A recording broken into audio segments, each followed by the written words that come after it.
Recentemente, em junho de 2025, a Sociedade Brasileira de Pediatria, pelo seu comitê, pelo seu departamento de endocrinologia, publicou um documento científico intitulado da seguinte maneira: Uso do hormônio do crescimento nas síndromes com predisposição à malignidade.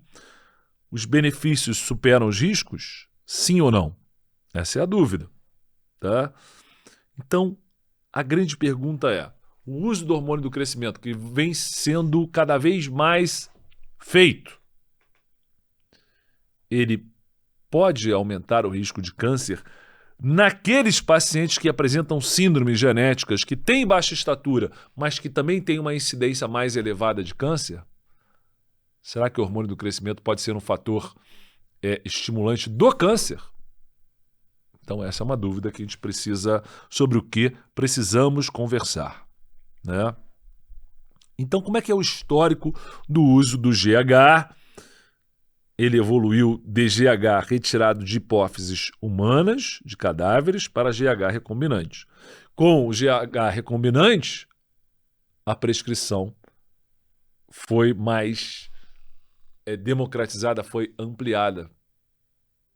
E aí começaram também a serem observados, ou pelo menos temidos, riscos. Então vamos lá, vamos voltar na história lá para a década de 60, 1960. De 1960 até 1985, o hormônio do crescimento era usado para pessoas com deficiência de hormônio de crescimento e comprovada, e ele vinha a partir de hipófises humanas de cadáveres.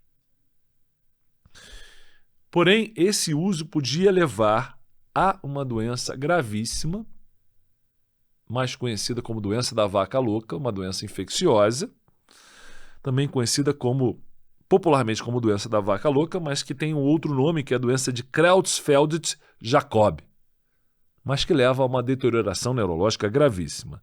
Então, só usava quem realmente precisava muito. Mas houve a introdução do GH recombinante humano. Então, o risco da doença da vaca louca se desfez. Tá ótimo.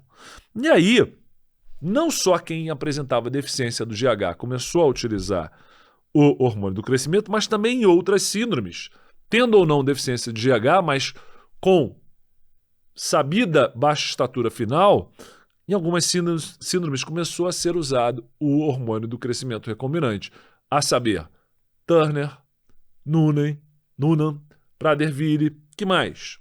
Insuficiência renal crônica, pacientes com pequenos para a idade gestacional, com retardo de crescimento intrauterino, que apresentavam dificuldades no crescimento linear, baixa estatura sem deficiência de GH, né? Todos com benefício com o tratamento. Mas o uso em larga escala pode trazer ou não problemas. E um problema que se levanta, né, que precisa ser conversado, embora não solucionado com esse documento científico, mas faz um alerta para que a gente fique atento, é sobre câncer naqueles pacientes que têm risco tumoral pela sua própria doença de base.